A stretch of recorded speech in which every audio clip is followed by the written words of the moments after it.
Bagaimana cara meraih kesuksesan dan kekayaan yang berlimpah hanya dalam waktu 3 tahun atau kurang? Apa bedanya orang yang kaya dengan orang yang biasa?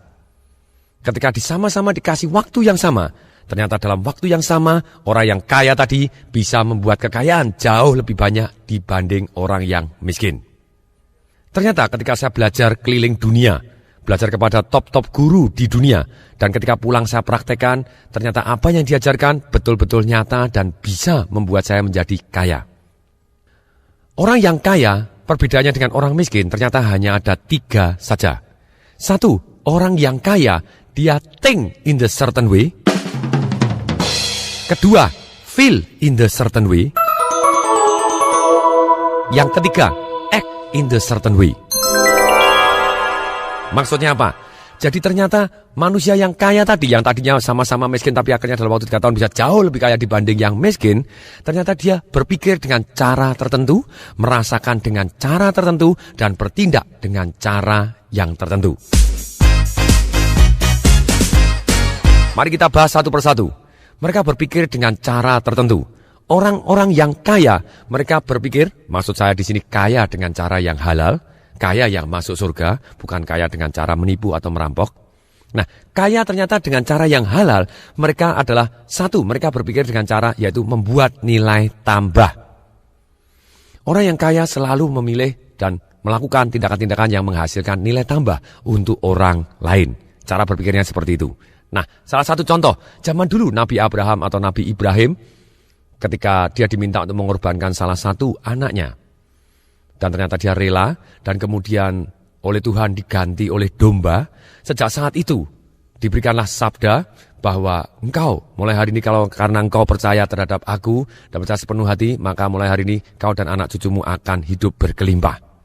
Baik agama Islam ataupun agama Kristen ada kata-kata yang seperti itu. Sejak saat itu Nabi Abraham, apa yang dilakukan Nabi Abraham atau Nabi Ibrahim ini? Dia mulai beli tanah dan kemudian dia membuat nilai tambah. Dari tanah yang tidak ada nilainya, dia tanamin gandum. Gandum 1 jadi ribuan. Dia punya domba 2 jadi ratusan. Dia membuat from nothing be something karena dia menciptakan nilai tambah. Jadi orang yang kaya selalu fokus, saya harus membuat nilai tambah apa untuk orang lain dan untuk dunia dan untuk bangsa dan negara ini. Dan kemudian orang kaya dengan cara yang baik, mereka berpikir selalu always win-win. Tidak boleh satu yang namanya win-lose. Kalau win-lose, kerjanya akan hanya sebentar, kerjasamanya akan sebentar, bisnisnya hanya berlangsung sebentar. Kemudian, orang yang sukses tadi, mereka berpikir dengan cara bagaimana? Orang yang sukses dan kaya tadi, mereka ternyata mempunyai goal yang spesifik. Maksudnya apa goal yang spesifik? Pernah nggak kita ngalami pada waktu kita menentukan goal, besok saya mau bangun jam 5 pagi. Ternyata besok tanpa melihat alarm, tanpa mendengarkan alarm, tanpa melihat jam, ternyata kita bisa bangun tepat jam 5 pagi. Kenapa? Karena goal kita spesifik, bawah sadar kita mau mengerjakannya dan kita bangun jam 5 pagi. Misalnya kita memberikan goal yang tidak spesifik, coba silakan dites, besok saya mau bangun sepagi mungkin. Apa yang jadi? Ada 2 alternatif. 1, otak mengabaikan karena perintahnya tidak jelas. Otak berpikir begini, jam 10 pagi, jam 9 pagi, ini yang ngasih perintah goblok ini. Akibatnya apa yang jadi? Bangun jam 8 pagi dan akhirnya malah kesiangan. Alternatif pertama. Alternatif yang kedua apa yang jadi? Kalau goalnya tidak spesifik. Yang terjadi adalah pada waktu kita jam 1 pagi kita malah bangun, jam 1 lebih 5 menit bangun, jam 1 lebih 20 bangun, malah tidak bisa tidur. Jadi kembali lagi, goalnya harus benar-benar spesifik.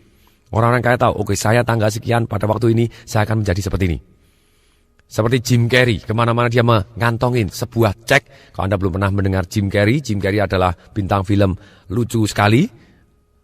Ace Ventura dan kemudian Ace Ventura 2 dan banyak sekali The Mask, film-filmnya dia yang film yang lucu-lucu.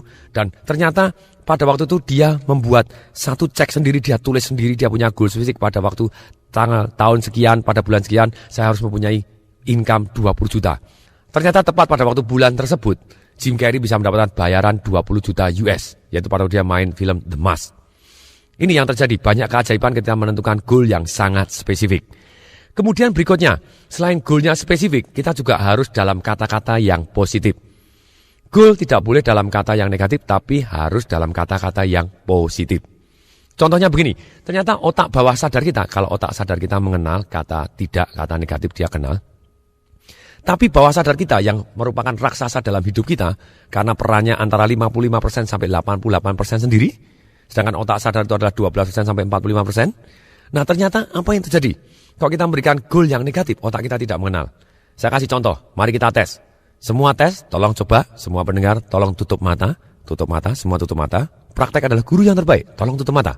Semua yang mendengar, Anda tidak boleh membayangkan. Dilarang total membayangkan, jangan sekali-kali membayangkan. Semua betul-betul tidak dikenankan, tidak diizinkan, tidak boleh membayangkan seekor gajah.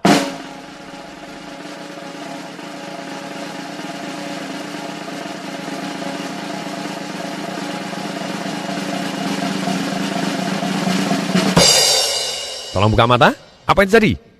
Aha, gajahnya malah keluar. Kenapa? Karena bawah sadar kita tidak mengenal kata tidak. Jadi goal harus dalam kata-kata positif. Anda tidak boleh ngomong, saya tidak mau miskin. Anda jadi miskin. Saya tidak mau gagal. Anda jadi gagal.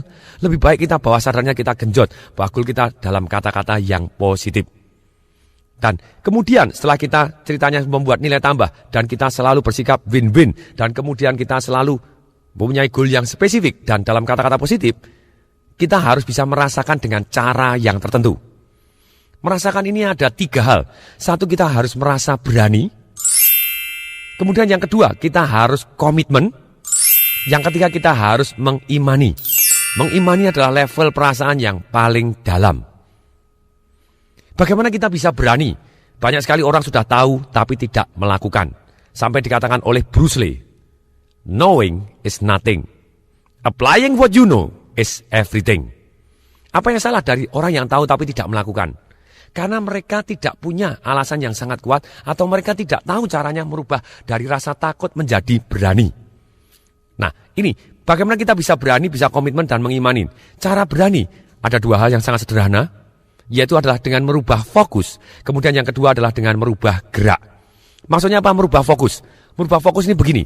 Kalau kita pernah menonton film Jurassic Park, binatang apa yang paling menakutkan di sana? Betul, T-Rex. Bagaimana seorang Steven Spielberg menakut-nakutin kita? Yaitu dengan merubah fokus kita. Dia keluarkan T-Rex-nya, langsung mendekat dengan suara lebih keras. Wah! Mendadak kita jadi takut. Dan kemudian, coba bayangkan kalau kita ceritanya kepingin berani, kita hal-hal yang menakutkan, kita buat jadi kecil. Sekarang saya mau tanya, kalau kita menonton film horor, mana yang lebih menakutkan? Kita nonton di bioskop, seorang diri, tengah malam jam 12 malam. Kemudian ruangannya gelap, bioskopnya suaranya THX, sendirian, baunya kemenyan. Atau kita nonton di siang hari, rame-rame, kemudian televisinya adalah televisi 7 inch, hitam putih lagi, dan agak beruat videonya, dan suaranya kayak suara mikro. Mana yang lebih menakutkan? Sudah pasti yang pertama. Kenapa? Karena besar kecilnya sangat berpengaruh, suasananya, situasinya, suaranya akan sangat berpengaruh. Nah saran saya, ketika kita takut, kalau kita mau berani, yaitu dengan merubah fokus dan merubah gerak. Merubah fokus, Anda bisa merubah bayangannya, atau merubah pertanyaannya. Nah kalau kita misalnya merubah bayangan, kita bayangkan apa? Yang menakutkan tadi kita buat kecil, dibuat di figura, kemudian dibuat hitam putih, dibuat kabur, dibuat agak menjauh, dibuat mengecil, menjauh, akhirnya ditelan oleh matahari, mendadak kita jauh lebih berani. Karena fokusnya kita jauhkan, mengecil, kita akan jauh lebih berani. Dan kemudian goal kita buat jadi lebih besar. Goal kita buat lebih dekat, lebih besar, lebih terang, penuh warna. Sekali lagi, lebih terang, lebih besar, lebih dekat, penuh warna, dan akhirnya bahkan kita menjadi satu dengan goal kita. Mendadak kita bisa jadi lebih berani. Kemudian kita bisa merubah juga dengan pertanyaan. Apabila ceritanya fokus kita sedang ke hal-hal yang negatif. Contohnya ada orang mau usaha. Saya tahu persis kalau saya mau kaya, mau sukses, saya harus usaha. Atau saya harus kenalan kepada orang ini. Saya harus telepon kepada orang ini. Saya harus main kepada orang ini. Saya harus ngajak makan siang kepada orang ini. Nah ternyata kita takut. Kita bisa merubah pertanyaan. Kenapa orang takut tidak mau mulai usaha atau tidak berani take action tadi? Karena dia tanya dengan cara yang salah. Gimana ya nanti kalau saya gagal? Mungkin tidak ya saya gagal? Gimana ya kalau saya ditolak? Nah, ini pertanyaan yang tidak adil. Karena setiap usaha selalu ada kemungkinan untuk gagal. Setiap mengajak Anda ada kemungkinan ditolak. Tapi kalau kita tidak pernah usaha atau tidak pernah mengajak, berarti kita sebenarnya gagal 100%. Nah, caranya bagaimana kita merubah supaya kita jadi berani? Kita tanya. Pertanyaan dibalik. Ruginya apa? Kalau saya tidak take action sekarang. Kalau tadi ruginya apa kalau saya take action? Sekarang dibalik pertanyaannya. Ruginya apa kalau saya tidak take action? Dan kemudian tanya lagi, untungnya apa? Kenapa saya harus take action sekarang? Mendadak fokus kita berubah. Untungnya apa kalau saya take action sekarang? Dan ruginya apa? Berarti kalau saya tidak take action, ruginya apa kita bayangkan. Dan kemudian supaya kemungkinan berhasilnya jauh lebih tinggi pada waktu kita fokus tadi, kita tanya lagi dengan pertanyaan ini. Supaya kemungkinan berhasilnya jauh lebih tinggi, apa yang harus saya pelajarin, apa yang harus saya siapkan, dan kapan waktu yang tepat akan saya lakukan. Yang jelas, waktu yang tepat itu 90% jawabannya adalah sekarang. Hanya 10% yang akan selesai dengan sendirinya, tapi lebih baik. Kenapa kalau take action sekarang itu jauh lebih baik dibanding kita menunda? Jawabannya di sini. Kalau kita take action sekarang, itu yang membuat kita mempunyai pengalaman atau hasil feedback lebih cepat. Kalau kita salah bisa kita perbaikin. Kalau belum benar, kita mesti kita perbaikin. Kalau sudah benar, kita bisa nikmatin hasilnya. Itu bagaimana cara berani merubah fokus. Kemudian bagaimana cara berani dengan merubah gerak. Dikatakan oleh guru saya Anton Robin bahwa our emotion is created by our motion. Jelas sekali bahwa gerakan kita sangat-sangat mempengaruhi emosi kita. Kalau tidak percaya, mari kita tes. Semua tolong berdiri tegak, semua berdiri tegak, tegak, kecuali yang nyetir mobil. Sekarang Anda berdiri tegak, sangat-sangat tegak, dagu ke atas, mata cerah, dada dihusungkan, kemudian senyum lebar mungkin, matanya cerah melihat ke atas, tangan dua-dua ke atas, dengan posisi tangan dua-dua ke atas, kemudian mata melihat ke atas, kemudian mata cerah, kemudian bibir tersenyum lebar-lebar, dada dibusungkan. Coba tes, kita ingat-ingat hal yang menyedihkan. Jangan berubah, tapi tetaplah ingat-ingat hal yang menyedihkan.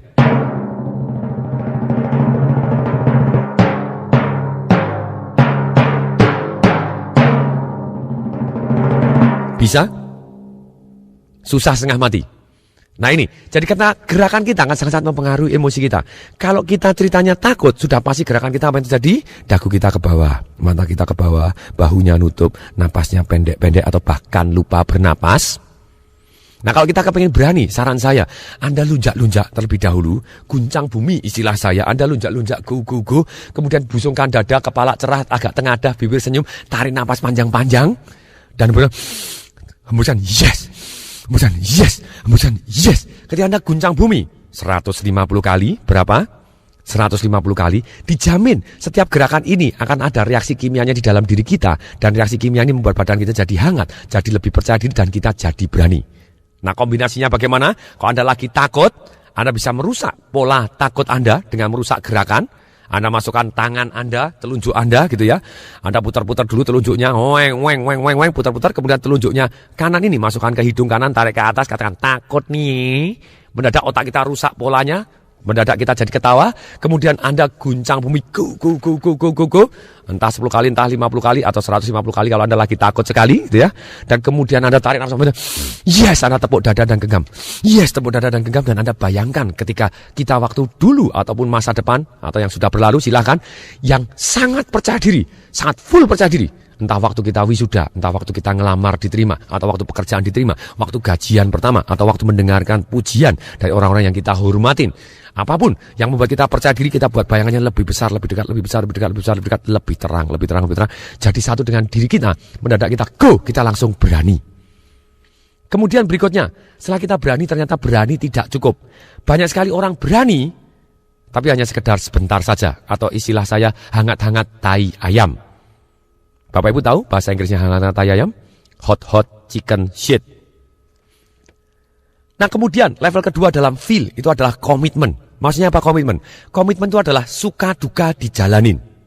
Kenapa orang level komitmen itu lebih tinggi daripada berani? Berani biasanya, saya kalau enak aja mungkin dijalanin. Tapi begitu mulai tidak nikmat, dia tidak mau menjalanin. Orang yang komitmen, dia suka duka dijalanin. Bagaimana kita bisa komitmen? Kalau kita tahu bahwa itu harus, kemudian kita lakukan, dan kita terus dan kita lakukan, baik suka maupun duka kita lakukan sampai membawa hasil. Caranya bagaimana? Yaitu dengan alasan yang sangat kuat. Orang yang punya komitmen yang sangat kuat, biasanya punya alasan yang sangat kuat. Alasan datangnya dari mana? Alasan datangnya adalah dari nikmat dan sengsara. Nah, kalau kita tahu persis nikmatnya, kita bisa membayangkan dan kita bisa menulis kenikmatannya. Apa yang terjadi kalau kita bisa mencapai impian kita? Apa yang jadi kalau kita take action menuju ke arah impian kita tadi? Apa yang jadi kalau kita sesuai dengan rencana kita terus maju terus mencapai ke impian kita dengan penuh persisten, suka duka dijalanin? Mana nikmatnya seperti apa? Dan take action ini nikmatnya apa? Kita akan lebih termotivasi. Tapi manusia, otak manusia 20% mencari kenikmatan, 80% menghindari kesengsaraan.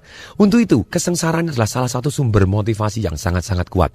Kalau kita tidak mempunyai pengalaman yang menyengsarakan, kalau kita bisa membayangkan kesengsaraan yang hanya membayangkan aja, sampai kita bisa mendengarkan, bisa merasakan, gunakan panca indera, penderitaan yang begitu emosional dan detail. Kalau kita tidak take action menuju ke arah impian kita, atau kalau kita tidak mencapai apa yang kita impikan tadi, sengsaranya begitu sengsara sekali, otak kita akan bergerak, langsung cari yang kita mau. Dan kemudian kita akan take action. Dan kita akan punya komitmen. Kemudian level berikutnya, feel yang berikutnya, atau merasakan yang berikutnya adalah imanin. Kalau kita bisa membayangkan itu sudah, dan kita bisa doa dengan penuh syukur.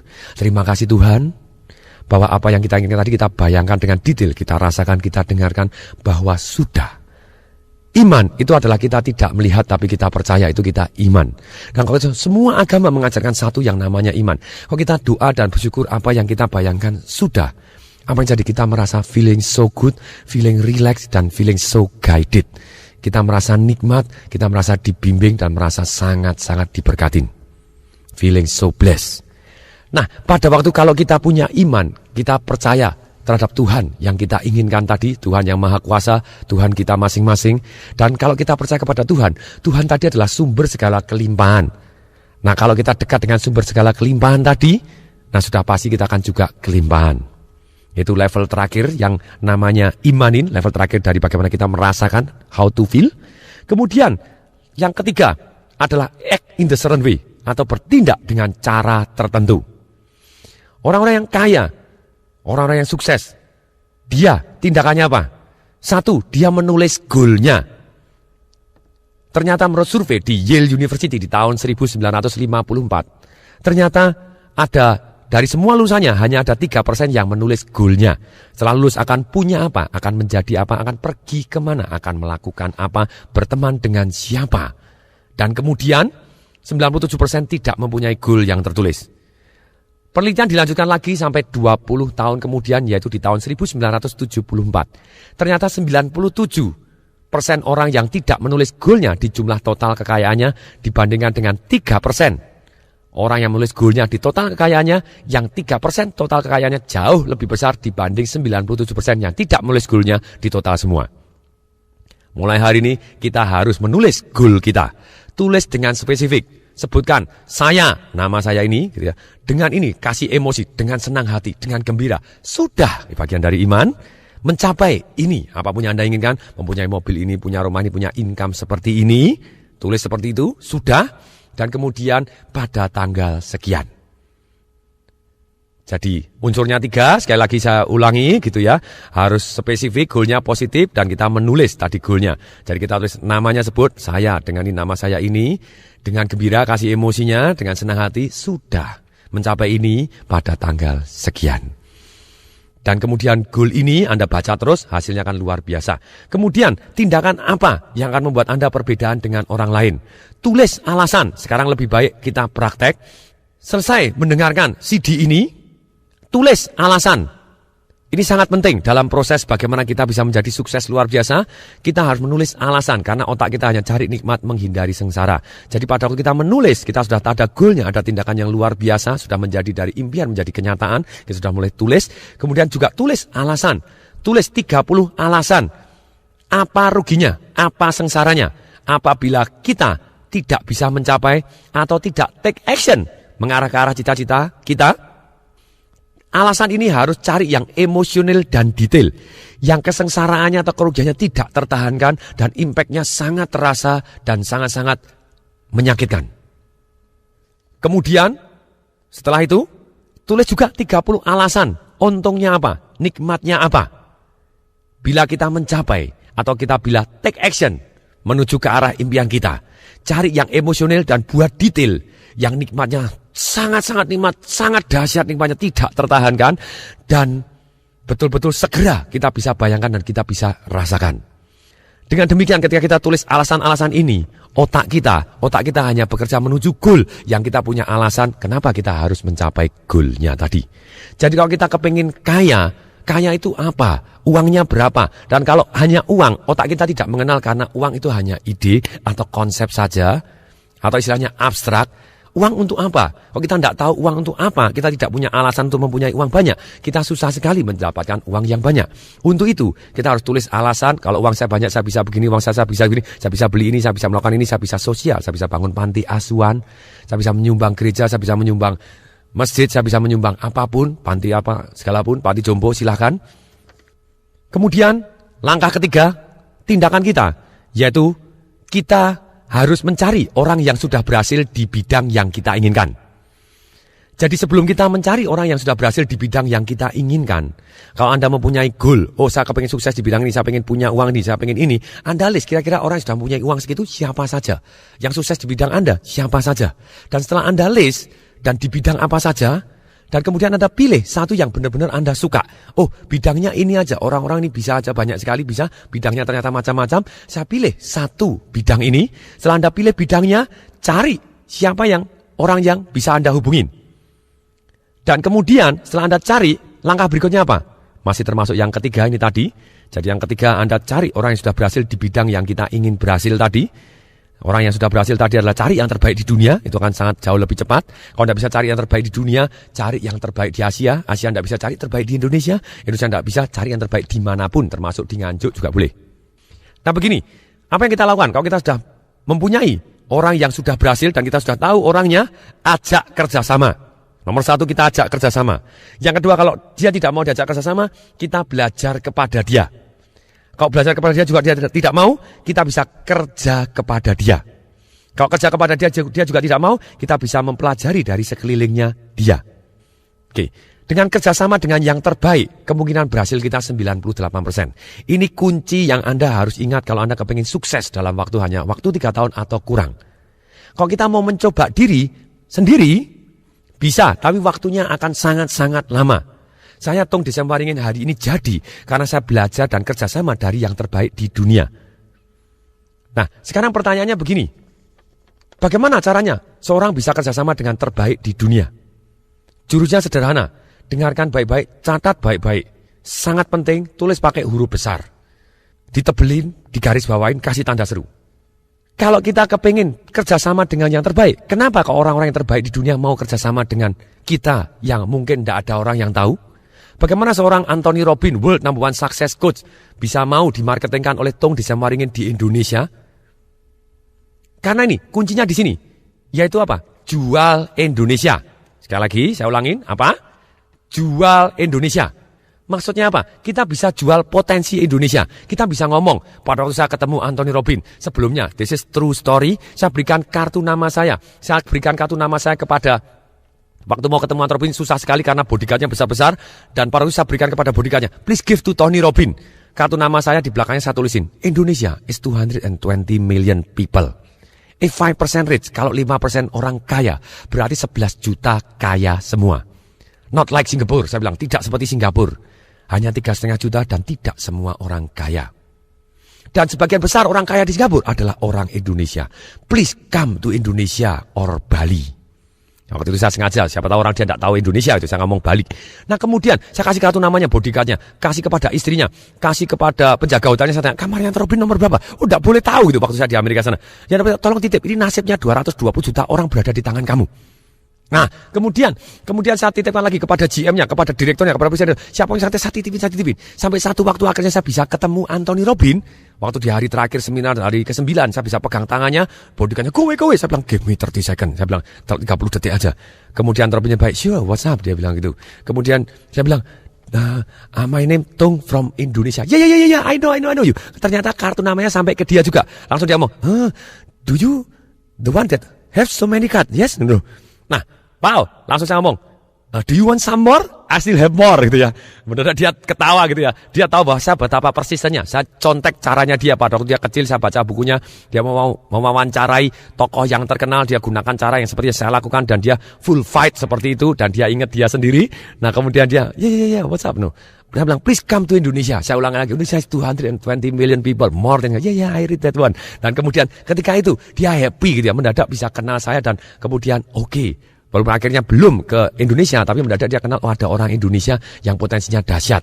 Dan akhirnya saya ngomong juga kepada eksklusif authorized consultant-nya di Asia. Itu Mr. Richard Tan di Singapura. Dan kemudian saya ngomong juga dengan cara yang sama. Akhirnya dia agree untuk saya jualkan di Indonesia. Karena saya yakin bahwa ilmunya dia sangat bermanfaat untuk merubah hidup orang banyak. Nah, demikian juga. Ini jadi kita bisa kerjasama. Kita jual Indonesia atau jual potensinya. Nah, salah satu contoh lagi. Siapa yang pernah dengar kata-kata Howard School? Kalau Anda belum pernah dengar, siapa yang pernah dengar kata-kata Starbucks? Bagaimana seorang ceritanya Howard School? Itu Howard School adalah pemiliknya Starbucks. Walaupun di awalnya dia bukan pemilik awalnya. Dia adalah senior vice president di New York, gajinya sangat besar. Dia pergi ke Seattle, waktu itu kota kecil. Dia baru minum kopi di Starbucks. Wih, enak sekali. Dia punya impian. Dia langsung ngomong kepada pemiliknya, "Do you know, in this world ada 5 miliar orang. Apa hubungannya?" Sama, kalau saya ditanya, di Indonesia ada 220 juta rakyat Indonesia. Apa hubungannya dengan saya? Jawab satu kata, baik-baik saja. Tidak ada hubungannya. Ada yang mau kita ajak kerjasama, ada yang tidak mau. Tapi kita ketemu satu aja. Yang mau diajak kerjasama, nasib kita berubah bumi dan langit dengan sangat-sangat cepat. Bisa kurang dalam waktu 3 tahun, bisa lebih cepat lagi kalau Anda bisa pegang. Ada orang tanya lagi, Pak, apa orang mau? Belum tentu, banyak sekali orang mau. Siapa Tung? Buktinya Robin juga mau. Robert Kiyosaki juga mau. Nah, kemudian dalam hal ini ketika kita mengajukan bahwa kita jual Indonesia, kemungkinan berhasil kita juga jauh lebih besar ketika kita kerjasama dengan yang terbaik. Jauh lebih besar, jauh lebih cepat. Kemudian, kalau kita tidak bisa kerjasama tadi, kita belajar kepada, terus belajar, cari yang terbaik, dan Anda belajar terbaik, Anda akan jadi terbaik. Ketika ada majalah memilih saya, Tung Desemaringin, sebagai pelatih sukses nomor 1 di Indonesia, saya tidak heran karena apa? Karena saya sudah belajar nomor 1 terbaik di dunia. Bahkan majalah SWA milih saya sebagai the most powerful people and idea in business 2005. Ya wajar aja karena saya belajar dari guru-guru saya yang terbaik. Sebenarnya saya bisa mendapatkan testimoni yang luar biasa dahsyat. Orang yang saya coach bisnisnya meledak antara 100% sampai 2000%. Itu yang saya bahas di Marketing Revolution saya. Nah sama, kenapa? Karena saya sudah belajar dari yang terbaik. Dalam hidup ini, kita 80% waktu kita harus belajar dari yang terbaik. 20% silakan Anda belajar kepada siapapun. Kemudian kalau kita terpaksa, kita bisa kerja kepada orang tersebut. Sekali lagi, jangan kerja cari gaji. Jangan kerja cari uang. Gaji itu nomor 3, uang dan nomor 3. Nomor 1 adalah kita harus belajar cari ilmunya. Kemudian yang kedua adalah kita belajar cari kenalan dan cari network atau cari kepercayaan. Yang ketiga, kalau digaji besar, jangan ditolak. Jangan ideal gitu ya, gaji kecil aja, enggak usah gaji besar, jangan ditolak, diterima juga. Tapi dalam hal ini ketika kita sudah belajar ilmunya, seperti Howard School tadi yang Starbucks, kemudian dia kenalan dan dia gajinya senior vice president, dia ngomong bahwa 5 miliar orang di dunia ini menunggu Starbucks Anda, kemudian orangnya akhirnya mau mempekerjakan dia, tapi dengan gaji yang sangat-sangat kecil, dia tidak hitungan, dia cari ilmunya, dia cari kenalan, kemudian dia ngajak bosnya, bos yuk kita buka baru. Kalau Anda tidak mau ekspansi karena bosnya tidak begitu agresif, ya ekspansi Anda mau nggak jadi pemegang saham saya. Bosnya malah mau pemegang saham dan semua produknya kopi dia ngambil dari Starbucks. Lalu kemudian ketika bosnya mau pensiun, Starbucks dijual 4 juta US karena dia sudah punya ilmunya, si Howard School, dan punya kenalannya apa yang terjadi. Dia bisa dapatkan sponsor dan akhirnya dia bisa buka dan dia jual cita-citanya go public. Dan hari ini ribuan Starbucks ada di seluruh dunia. Dan sukses luar biasa. Sangat-sangat cepat. Pertanyaan berikutnya, bagaimana kita bisa mendapatkan orang-orang yang sudah berhasil di bidang yang kita inginkan? Cari, keluar, ikut seminar, ikut organisasi, ikut yayasan, ikut tour ke luar negeri, ikut apapun. Nah dalam hidup ini ketika kita mau mengharapkan suatu hal yang dahsyat, Anda duduk aja di rumah, kemudian Anda mengharapkan ada konglomerat datang ke tempat tok, mau nggak Anda kerjasama kepada saya? Mungkin nggak itu terjadi? Mungkin apabila Anda sudah mempunyai nilai tambah yang luar biasa, banyak orang akan datang ke tempat Anda dan mengetuk mau ngajak Anda kerjasama. Tapi kalau kita belum mempunyai nilai tambah yang luar biasa, kita harus aktif menjual Indonesia tadi. Sekali lagi, kalau ditanya apa hubungannya 220 juta rakyat Indonesia dengan Anda, jawabannya baik-baik saja. Pasti ada yang mau, ada mau satu aja, Anda sudah nasibnya akan bumi dan langit cepat sekali. Kemudian jurus keempat, yang pertama tulis goal, yang kedua tulis alasan Anda, yang ketiga adalah cari orang yang sudah berhasil di bidang yang kita inginkan, ajak kerjasama, belajar kepada atau kerja kepada. Yang keempat adalah kita lebih baik kita bergaul dengan big boys. Tadi maksudnya apa bergaul dengan big boys? Kita cari orang-orang yang jauh lebih sukses di bidang kita. Karena cara berpikir mereka kita bisa belajar. Bukan berarti saya tidak punya teman yang lebih miskin dari saya atau istilahnya lebih tidak berhasil dibanding saya. Saya punya teman dari manapun, tidak masalah. Tapi ketika kita mau bergaul, alangkah baiknya kita merubah pergaulan kita. Nasib kita akan jauh lebih berbeda kalau kita bergaul dengan orang yang berbeda. Bahkan ketika saya ikut seminar 6 tahun yang lalu, saya disuruh menulis siapa 5 orang yang paling dekat dengan kamu, ditulis. Kemudian sebelah kanannya ditulis, juga bisa Anda lakukan, coba tes. Siapa yang 5 orang yang paling dekat dengan Anda, yang Anda selalu menghabiskan waktu. Kemudian sebelah kanan kira-kira aja penghasilannya berapa, silahkan ditulis. Kemudian dijumlah, kemudian dibagi 5. Itulah plus minus pendapatan Anda. Pada waktu saya kerjakan yang sama, ternyata betul. Itu adalah pendapatan saya. Langsung saya syok, saya tahu persis. Bahwa saya terus bergaul dengan orang-orang seperti ini, plus minus penghasilan saya akan seperti ini juga. Saya harus gaul dengan orang-orang yang jauh lebih dahsyat dibanding saya. Nah, bagaimana menemukan? Sama tadi, ikut seminar, ikut organisasi, undang makan siang. Nah, sekarang pertanyaan, kenapa orang-orang dahsyat mau makan siang dengan kita? Karena kita punya nilai tambah. Loh, kalau kita tidak punya nilai tambah, bisa nggak kita ngajak makan siang? Bisa. Caranya bagaimana? Misalnya begini. Anda bisa menggunakan begini, misalnya Anda pengen ngajak makan seorang presiden direktur yang top sekali, misalnya Bapak A. Anda bisa ngomong gini, Anda juga kenal presiden direktur ini, Ibu B, misalnya begitu. Kita ngomong kepada Bapak A, Bapak A, kalau misalnya Anda sewaktu-waktu diajak makan oleh Ibu B, Bapak A mau? Ya mereka mau karena mereka orang-orang dahsyat luar biasa. Kemudian kita ngomong kepada B, oh kalau mau sebentar Pak akan saya setkan waktu. Dan kemudian kalau ditanya apa hubungannya dengan dia, oh baik-baik saja Pak. Loh memang hubungannya baik-baik saja, betul nggak? Kemudian kita ngomong kepada Ibu B, Ibu B kalau sekali waktu diajak makan siang dengan Bapak A, presiden direktur dari sini, mau? Banyak maunya karena mereka orang-orang besar kepengen bergaul dengan orang-orang besar juga. Ketika mereka mau, pada waktu makan siang bertiga, yang sebelah kiri Anda gajah, sebelah kanan Anda gajah, Anda calon gajah. Nah kemudian, setelah ceritanya kita di dalam hidup ini, kita bergaul dengan orang-orang yang dahsyat tadi, sekarang lagi hindarin orang-orang yang penyedot semangat. Maksudnya apa penyedot semangat? Tanya, apa kabar? Tidak bagus, susah. Orang yang UUB, apa itu UUB? Unhealthy, unhappy, and broke. Bukan kita tidak boleh dekat dengan orang miskin, boleh Anda boleh dekat dengan mereka, datang membantu untuk menginspirasikan mereka untuk dahsyat. Dan kalau Anda miskin, saya juga ngalami pada waktu awal-awal di dalam karir saya tidak punya uang, saya melakukan apa? Saya sehat dan saya happy, saya penuh semangat. Saya sehat dan happy, orang senang bergaul dengan saya. Nah kalau saya tidak sehat, saya tidak happy atau penuh keluh kesah dan bangkrut lagi, siapa yang mau dekat-dekat dengan saya? Dan makanya kalau kita belum punya uang, alangkah baiknya kita tetap semangat dan kita happy ceria, akibatnya orang bisa mengukur energi kita dan senang bergaul dengan kita. Tunjukkan kepositifan Anda. Berikutnya, langkah yang kelima, yaitu kita harus monitoring. Kebanyakan orang memonitoring goalnya hanya setahun sekali pada waktu tahun baru. Apa yang jadi? 1 tahun berikutnya, waktu sudah berlalu dan belum tercapai, tapi sudah 1 tahun. Alangkah baiknya kita monitoring. Caranya bagaimana? Kita baca goal kita setiap hari. Baca. Saya tulis goal saya pakai papan besar sekali, pada waktu bangun tidur saya baca, tidur saya baca lagi. Dan kemudian, setelah baca goalnya, juga imajinasikan. Imajinasikan bahwa Anda sudah dan terima kasih Tuhan, sudah. Imajinasikan, bayangkan, rasakan. Lebih besar, lebih terang, lebih dekat. Dan rasakan, dengarkan suara-suara yang ketika Anda sukses luar biasa yang Anda impikan tadi. Dan kemudian Anda monitoring. Dari tindakan begini, hasil yang diharapkan adalah apa? Nah ternyata hasilnya sudah mengarah ke arah impian kita atau belum. Kalau belum, kita harus rubah. Kalau sudah, nah kita akan perkuat tindakan yang betul-betul sudah menghasilkan yang kita inginkan. Kemudian, yang keenam, kita harus fleksibel.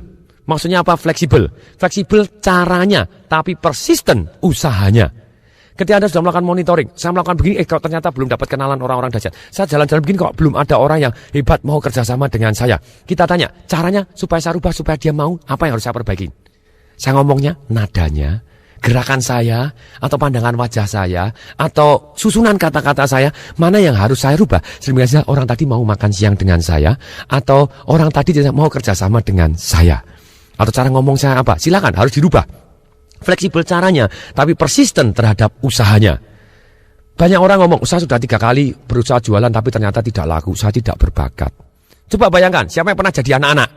Pertanyaan yang goblok, semua orang jadi anak-anak, pernah. Nah kalau anak-anak belajar jalan, kalau dia jatuh, kemudian kita akan ngomong bangun lagi. Jatuh, kita akan ngomong bangun lagi. Kapan kita ngomong berhenti, bangun lagi? Pertanyaan yang sama-sama gobloknya. Yaitu jawabannya apa sih? Ya kalau sudah bisa jalan. Resep ajaib.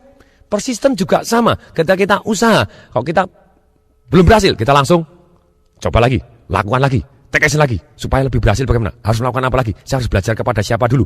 Mendatangkan pertanyaan-pertanyaan ini, supaya lebih mudah, siapa yang bisa membantu saya? Nah, kemudian apa yang mau saya korbankan? Apa yang mau saya impikan ini? Kebiasaan apa yang harus saya buang? Mendadak kita jadi lebih semangat karena kita pakai pertanyaan-pertanyaan, kebiasaan apa harus saya punyai? Keterampilan apa harus saya pelajarin? Kemudian Anda jadi jauh lebih semangat, lebih powerful dengan bimbingan-bimbingan pertanyaan yang menuju ke arah yang Anda impikan. Coba bayangkan kalau seorang bayi baru jatuh sekali, jatuh 2 kali, jatuh ketiga kali, terus dia ngomong bayinya, aku enggak bakat jalan. Bisa jalan? Susah setengah mati. Demikian juga kita harus persisten di dalam usahanya, fleksibel caranya.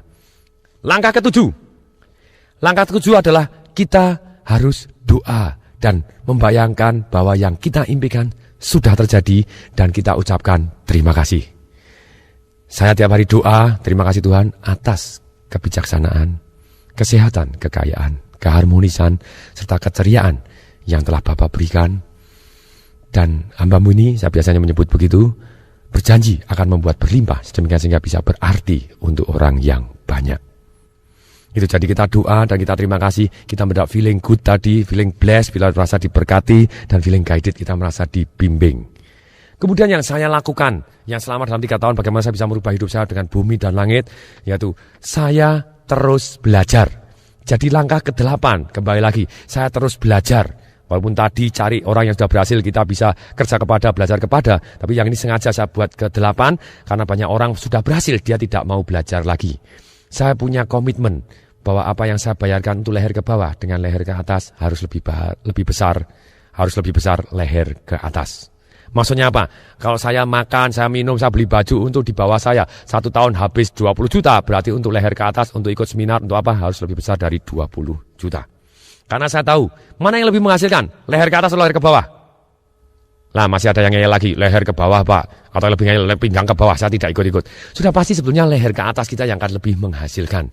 Di dalam dunia informasi ini, bahwa kita, pikiran kita lah yang sangat-sangat luar biasa dahsyat, yang mengelola informasi dan bisa membuat jadi uang itu sendiri. Jadi langkah ke-8 kita harus terus belajar. Belajar ini ada 4 macam. 1, kita belajar dari pengalaman kita. Itu yang paling berkesan. Tapi kalau kita ngalami sendiri, seringkali kita benjut dan tidak nikmat. Nah kemudian yang kedua, belajar dari merenung. Ini yang paling bermanfaat. Kalau kita merenung, menyimpulkan proses tanya jawab. Dari begini apa yang harus saya lakukan? Ini supaya lebih baik, apa yang harus saya lakukan? Anda terus tanya. Proses berpikir adalah proses tanya jawab terhadap diri sendiri. Anda tanya, supaya lebih sukses? Supaya lebih siap? Waktunya sekarang? Supaya lebih siap? Apa yang jadi? Nah kemudian Anda selalu tanya, supaya kemungkinan berhasil lebih tinggi, apa yang harus saya lakukan? Dan kemudian itu kita akan jauh lebih dahsyat kalau kita belajar dengan menyimpulkan dan merenung tadi. Kemudian yang ketiga dan keempat ini adalah kita belajar dari orang lain atau dari orang atau situasi atau alam yang di luar diri kita. Yaitu kita bisa belajar secara langsung. Anda bisa belajar dengan punya mentor, punya pembimbing. Ini adalah cara belajar yang paling cepat. Karena orang yang berhasil akan menunjukkan kepada Anda caranya dengan lebih cepat dan lebih mudah. Kemudian yang keempat adalah dengan secara tidak langsung, yaitu dengan mendengarkan seperti CD audio hari ini, atau Anda baca buku, atau Anda melihat televisi, atau Anda belajar sesuatu hal yang baik secara tidak langsung. Nah ini adalah cara yang paling banyak. Maksudnya paling banyak apa? Kalau kita baca buku, satu orang ngarang buku, itu memakan waktu mungkin umur 35-40 tahun baru mengarang buku. Rata-rata mungkin 40 tahun baru mengarang 1 buku. Nah kalau kita belajar misalnya sudah 10 buku, berarti kita sudah belajar 400 tahun pengalaman orang lain. Lebih baik kita terus belajar. Kemudian berikutnya, langkah yang ke-9. Ada satu yang saya lakukan juga, yaitu melakukan meditasi. Meditasi dengan CD audio setiap malam. Dan setelah itu rutin selama 1 bulan. Setelah selesai, saya ulangin berapa hari sekali. Dalam hal ini, saya menggunakan CD meditasi dari Dick Stupen. Dan saya melakukan bagaimana mencapai goal, bagaimana menjadi miliuner dalam 3 tahun, goal, success and commitment, itu terus kemudian I accept, saya menerima bahwa semua hal-hal yang melalui saya akan membuat saya jadi lebih baik dan lebih kuat. Kalau hal-hal yang ceritanya jelek, hanya melewatin saya tanpa membuat saya jadi negatif, tapi membuat saya jadi lebih kuat, jadi lebih baik. Kalau hal positif membuat saya juga saya terima, hal yang positif, apapun yang terjadi, saya terima. Nah itu yang luar biasa meditasi dan saya tidur. Meditasi saya tidur, hasilnya luar biasa dan membuat saya bertindak menuju ke arah yang saya impikan. Kemudian kembali dalam hal belajar, kita harus belajar apa saja. Kalau kita kepengen sukses dan kaya dengan sangat-sangat cepat, 3 hal yang kita harus pelajarin, yaitu adalah manajemen, yang ini malah manajemen apa? Satu adalah manajemen dari sisi waktu, itu nomor 1 yang paling penting dalam hidup kita. Manajemen waktu, manajemen prioritas, mana yang harus kita prioritaskan, mana yang harus di nomor 2 kan. Tapi kita harus tahu persis apa yang utama dalam hidup kita untuk mencapai apa yang kita impikan.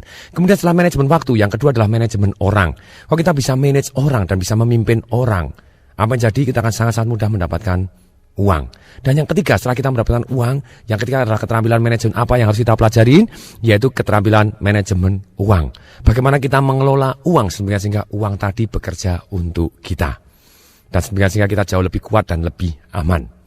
Kemudian, keterampilan apa? Kalau tadi sistem manajemennya, sekarang keterampilan apa yang sangat penting untuk menjadi kaya? Yaitu adalah keterampilan marketing atau menjual. Orang-orang yang paling kaya di dunia, dia adalah jago menjual. Jadi alangkah baiknya kita di dalam awal-awal karir kita mulai belajar menjual. Orang yang paling kaya di dunia sebetulnya dia 2 hal saja, yaitu kalau bukan orang yang jago menjual, yang kedua dia adalah jago saham. Yang paling kaya di dunia, yang super sangat-sangat kaya di dunia, dia jago dua-duanya. Dia jago saham dan dia jago jualan, termasuk jualan sahamnya dia sendiri. Mulai dari Bill Gates, Warren Buffett, segala macam semua orang nomor kaya, nomor 1, nomor 2, nomor 3, nomor 4, dia tentang saham, dia jago dan dia jual sahamnya dan luar biasa hasilnya. Nah, kembali lagi, kalau kita mau fokus bagaimana kita menjadi kaya, kalau kita mau jadi marketing yang baik, alangkah baiknya Anda cari CD audio saya Sales Magic atau VCD Marketing Revolution, ikutin seminar Sales Magic atau ikutin seminar Marketing Revolution. Sedangkan kalau kita misalnya mau belajar mengelola keuangan, ikut seminar saya Financial Revolution atau cari bukunya Financial Revolution yang sudah ada edisi hardcovernya, berhadiah 2 CD audio, 1 CD audio Financial Revolution dan 1 CD audio Sales Magic. Demikian juga saya mempunyai seminar-seminar yang lain. Bagi para pendengar yang tertarik, silakan terus constant and never ending improvement. Atau istilahnya terus dan terus harus meningkat. Jadi constant and never ending improvement. Bagaimana caranya meningkat? Kita terus belajar dan take action. Sekali lagi, knowing is nothing, applying what you know is everything. Semoga bermanfaat. Saya Tung Desembaringin mengucapkan salam dahsyat.